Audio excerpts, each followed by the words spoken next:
नमस्कार, मैं महेंद्र कुमार। आज हम बात करेंगे 9th क्लास की जो आपकी वर्कशीट है सोशल साइंस की, सामाजिक विज्ञान की 40 नंबर की वर्कशीट है और ये 6 अक्टूबर की है। नीतिगत फैसलों की प्रक्रिया, ये आपका चैप्टर है। तो इसमें हम बात करेंगे कि जो हमारी सरकार है वो डिसीजन कैसे लेती है, कानून कैसे बनते हैं और उन कानूनों को इम्प्लीमेंट कैसे करवाया जाता है। तो इससे पहले मैं आपको कुछ एक लाइन मैंने लिखी है, उसको आपको समझना ज़रूरी है।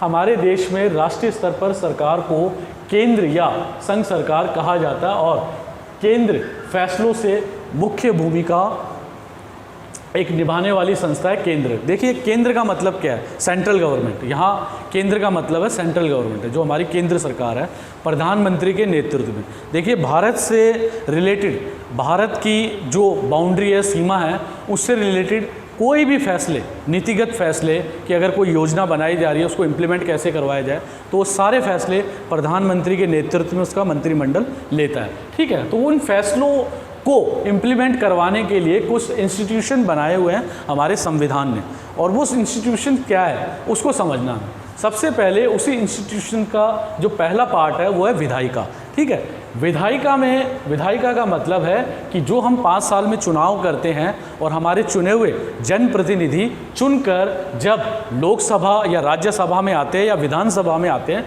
तो उनको हम लोग ये पावर देते हैं, जनता ये पावर देती है कि वो हमारे हित में, जनहित में ऐसे कानून बनाएं और उन कानूनों का फ़ायदा जो है आम जनता को मिले, तो उनको विधायिका कहा जाता है जो कानून बनाते हैं। ठीक है, जिसमें MP मेंबर ऑफ पार्लियामेंट या MLA member of legislative assembly ये लोग आते हैं और ये मुख्यमंत्री या प्रधानमंत्री के नेतृत्व में, अपने मंत्रिमंडल के नेतृत्व में सरकार को बनाते हैं और उसमें सारे जो विपक्षी दल है वो भी शामिल होते हैं। ठीक है, वो भी इसको क्रिटिसाइज़ करते हैं, आलोचना करते हैं और उसमें क्वेश्चन मार्क करते हैं। उसके बाद में ये कानून की प्रक्रिया संपन्न होती है।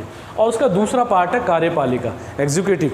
और ये जो पार्ट है इसमें जो है एक सरकार होती है जो पूरी तरीके से कानून के लिए जिम्मेवार होती है। अगर कोई भी कानून लाया जा रहा है तो उसकी पूरी रिस्पॉन्सिबिलिटी जो है सरकार पर होती है। सरकार का मतलब ये नहीं है, सरकार का मतलब ये है कि जो भी विधायक होंगे या MP होंगे उनमें एक निर्धारित, आप लोकसभा को ले लीजिए, हमारी जो भारत की लोकसभा है उसकी टोटल सीटें हैं जो हम प्रतिनिधियों के रूप में चुनाव में खड़े होते हैं हमारे 543। जिस भी राजनीतिक दल को जो है 272 का आंकड़ा मिलेगा उसकी जो है संसद में सरकार बनेगी। उसके चुने हुए जो मुखिया होंगे वो प्रधानमंत्री कहलाएंगे या मुख्यमंत्री कहलाएंगे विधानसभाओं में, तो उनको जो है कार्यपालिका, एग्जीक्यूटिव कहा जाता है और वो नीतिगत फैसले वही करती है एग्जीक्यूटिव से रिलेटेड। ठीक है, तो एक कानून का पालन करवाने वाली संस्था भी वही होती है। ठीक है, इसके अलावा जो कानून बनता है उस कानूनों को देखने का काम कि वो कानून सही तरीके से रिप्रेजेंट हो रहे हैं या नहीं हो रहे, या वो लागू हो रहे हैं या नहीं हो रहे, या उल्लंघन हो रहा है या नहीं हो रहा उनका, तो इन सब चीज़ों को जो है न्यायपालिका, जो हमारी संस्थाओं का तीसरा पार्ट है न्यायपालिका, उसका काम है कानून का सही तरीके से समीक्षा।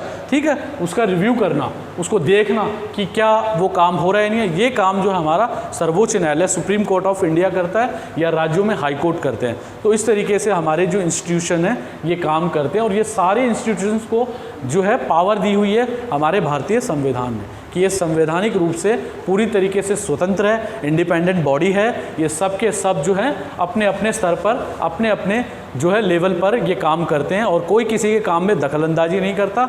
हर काम की एक जो है मॉनिटरिंग की जाती है कि वो काम गलत तो नहीं हो रहा और इस काम की समीक्षा पूरी तरीके से होती है भारतीय संविधान के अंतर्गत। मैंने इस चैप्टर में, इस जो आपकी वर्कशीट है 40 नंबर की, इसमें इंस्टीट्यूशन, जो संस्थाओं का काम है उसको समझाने की बात कही है।